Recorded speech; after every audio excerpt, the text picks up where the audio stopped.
and welcome back to my YouTube channel. So if you are new on this channel, do well to subscribe and hit the notification button, and so that you know anytime we come online. Okay, so for our returning subscribers, thank you so much for staying with us. I believe we are learning. So today we are going to be talking about darts and darting process on uh, on cloth or fabric.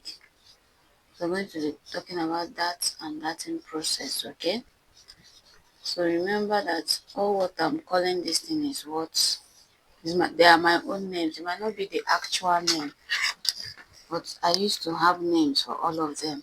Okay, but I believe that we all know what that is in a dress. In case you don't know, we're going to be talking about them today. Okay, so we are going to be talking about like 5 different darts today. We are going to be talking about short straight darts. Okay, that's number one. I'm going to be talking about long straight darts.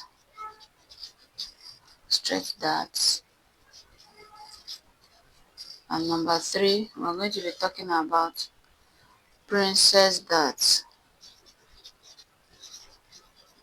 And number four, we're going to be talking about prince dart. And the last one, which is number five, we're going to be talking about side darts. Okay, so I'm going to be taking them one after the other to explain. Okay, so we are starting with number one, which is short straight dart. Okay, so I'm abbreviating it as SSD, short straight dart. So let's assume that this is somebody's dress. Please, I also want to encourage you, if you really want to do this thing, you should learn how to sketch. It saves you a lot of stress when you are with customers. Okay, so this is a gown and this is a waistline. Okay, so short straight dart looks something like this. It's something like this. So you have something like this at the back, and you're also going to have it at the front. Although currently now we don't dart the front of a dress. I'm going to show you what we do, although I've sketched it, but I'm going to explain later. So this one, if you are doing this on a dress, most times you use nipple to nipple to get your dart. That's if you want a perfect fit on your clothes. Or if you don't want a perfect fit, you just want free but not too fitted, not too free, not too fitted, you can spread it a bit. Okay, so this straight short dart, vertically, that's this way, vertically, the length is always from 4 to 5 inches. Okay, 4 to 5 inches length, depending on who you are sewing for. Okay, and what you will use to hold it is, that's the fold you use to put the dart.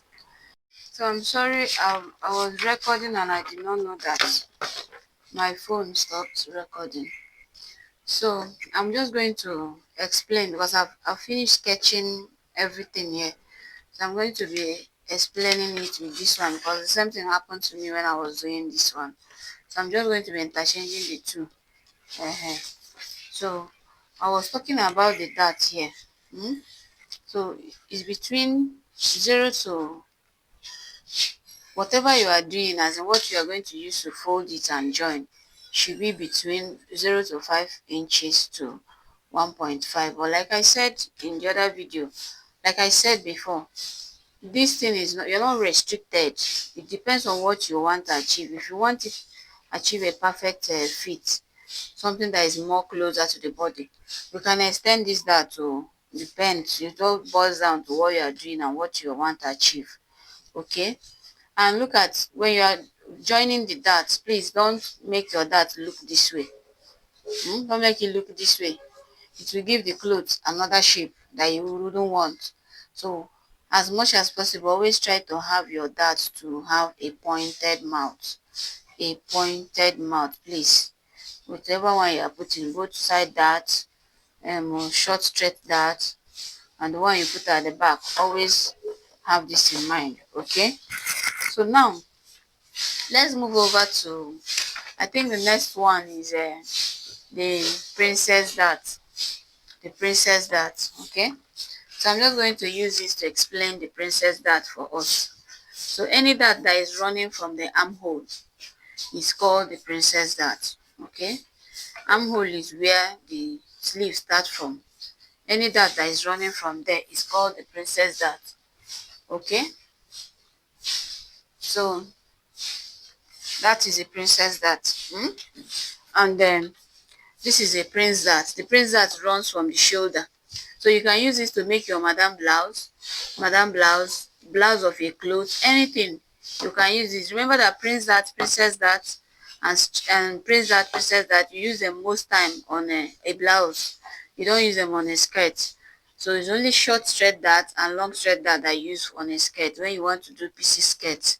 So this is um straight long dart, straight long dart. Okay, straight long dart. You use this one when you want to do what is it called, you want to do off shoulder dress, or you want to you sew a tube, or you want to attach something like bra cup on your clothes. This is a perfect fit. You can even use this particular one to do your corsets. So as we proceed, you'll be seeing how we use all these darts. But it's good that you know them and you know their names. Okay, it's very good that you get used to your darts and know when to use them. So I want to give you an assignment. If you're a beginner in the house, please start checking what people wear and the kind of darts that they put on the dress, because it will also help you to take decisions when you want to make your own. And you remember that this is also someone to use stretch dart or princess dart or so dart, and you want to use the same dart for yourself. Okay, that's how you learn. Also, you learn by watching what people do. You check what they do, check the styles they sew, check the way they sew it. You also apply it when you want to do your own. So this is a skirt. Remember that if you check well now, if you even check the current dresses that somebody make for you, you'll find out that you don't dart front of a clothes again, especially if the person has a big tummy. It doesn't give it a good fit at the end of the day. So instead of darting it, we remove something like a C-cut, um at the hip, a waistline of the skirt, of the front skirt. Please remember that it is restricted to front skirt, not down, not back. Don't go and remove this C-cut at the back. It's just for the front. Even when you're making your trouser, you do the same thing. Okay, so and the measurement for this C-cut ranges from 1 to 3 inches. This 1 to 3 inches is dependent on the size of the person, the shape of the person you are sewing for, the waist of the person. The bigger the tummy, the bigger you dip down so that the stomach will relax. So I want you to go and check some of those your clothes that they made for you. Find out that anyone that is having a fold, if you check well, you see that this thing was not removed from it. Okay, so with this, when you make your skirt, it goes down well and it fits well. There won't be any fold. So let me run through them again. Let me quickly run through them again. This is a straight short dart, and the measurement is ranging from 4 to 5 inches depending on who you are sewing and what you want to achieve. And what you use to join it is ranging from 0.5 to 2 inches or 1.5, depending on still what you want to achieve and what you are sewing. Okay, and then this is a side dart. Side dart, have I talked about side dart? You measure your side dart measurement is 1.5 before the waistline, and where it will stop, where this arrow stops, 1.5 before the bust. Okay, okay, 1.5 before, after the waistline, you come up a bit, and 1.5 before the bust. Okay, let me take it again. 1.5 before the bust, okay, and 1.5 after the waistline. So the side dash should be in between the waistline and the bust. But these are the measurements you will use, okay, depending on what you are sewing. All right, and there's a tiny dart that I left here. That's the armhole. The armhole dart is still here also. So this one, we use it to remedy situations, so it's not like you must put it. But should in case you have problem with your armhole after cutting and you find out that the thing is very big, you can just put this side and that armhole that and use it to hold it so that your sleeve can properly fit on the armhole. Remember that whatever you are doing on this armhole that it should not exceed 3.5 for a normal size person, and for those ones that are extra large, you should not exceed 4.5. Please don't make it to be very long. Actually it's not supposed to be noticed. Okay, so just put that and make the mouth to be, as the finishing end to be as slim as possible, so that it doesn't give the person that is wearing it a false breast. Okay, so I'm going to run through them quickly. This is a straight short dart, and this is a side dart, and this is a princess dart. The difference between princess dart and straight short dart is because this one is running from the armhole, this one is running from the shoulder, and this is a straight long dart. And why we use straight long dart is when basically is when we want to do anything tube, anything off shoulder. Just apply your straight long dart and you are good to go. Okay, so thank you for watching, and I believe that this content has been helpful to you. So do well to subscribe to the channel if you have not done that, and drop your comment in the comment section. If you have question, please, I'm here for you. And give this content a thumbs up, like the content, and see you in the next video. Thank you for watching.